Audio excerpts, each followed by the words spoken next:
આમોદ તાલુકા પંચાયતમાં મોડી રાત્રે રેકોર્ડ રૂમમાં લાગેલી આગથી મહત્વપૂર્ણ દસ્તાવેજો બળીને ખાખ. આમોદ તાલુકા પંચાયત કચેરીમાં મોડી રાત્રે લગભગ 3 વાગ્યાના સુમારે કચેરીના રેકોર્ડ રૂમમાં અચાનક આગ લાગવાની ઘટના બની હતી. આ ઘટનાની જાણ સૌપ્રથમ આમોદ નગરપાલિકાના ફાયર બ્રિગેડને કરવામાં આવી હતી, પરંતુ તેઓ આગ પર કાબૂ મેળવવામાં નિષ્ફળ રહ્યા હતા.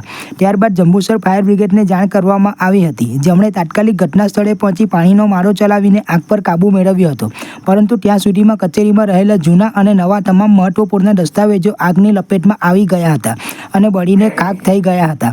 આગ લાગવાનું ચોક્કસ કારણ હજુ સુધી જાણી શકાયું નથી અને આ અંગે તપાસ હાથ ધરવામાં આવી છે. આ ઘટનાની તાલુકા પંચાયતના વહીવટી કામકાજ પર અસર પડવાની શક્યતા છે, કારણ કે ઘણા મહત્વપૂર્ણ દસ્તાવેજો નષ્ટ થઈ ગયા છે.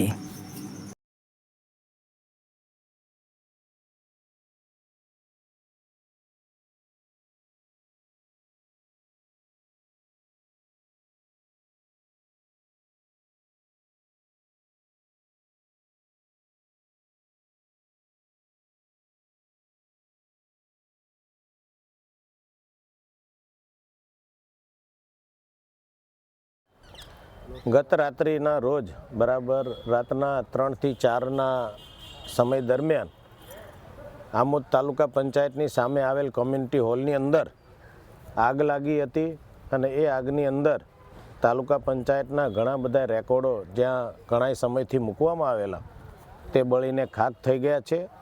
એક રૂમ તો આખી બળીને નષ્ટ થઈ ગઈ છે અને લોકોની ચર્ચા મુજબ કદાચ કોઈએ જાણી બૂજીને આ આગ લગાડવામાં આવી હોય એવું અત્યારે સ્થળ તપાસ કરતાં જાણવા મળ્યું છે. તો આ વિષયમાં અમે એટલું કહેવા માગીએ છીએ કે આની અંદર જે કોઈ સંડોવાયેલા હશે તેની ઉપર સખત ને સખત કાર્યવાહી કરવામાં આવશે, સરકારમાં આની રજૂઆત કરવામાં આવશે અને તમામ પ્રકારે આના પગલાં લઈશું, એમાં કોઈ મિનમેક નથી. તો આજે અત્યારે અમે સૌ પીડીઓ છે, સાથે તાલુકા પંચાયતના પ્રમુખ છે, તેમજ ભારતીય જનતા પાર્ટીના પ્રમુખ એવા દીપકભાઈ ચૌહાણ, સૌ કાર્યકર્તાઓ અત્યારે સ્થળની મુલાકાત લીધી અને આગળની કાર્યવાહી કરીશું એવી અમે ખાતરી આપીએ છીએ.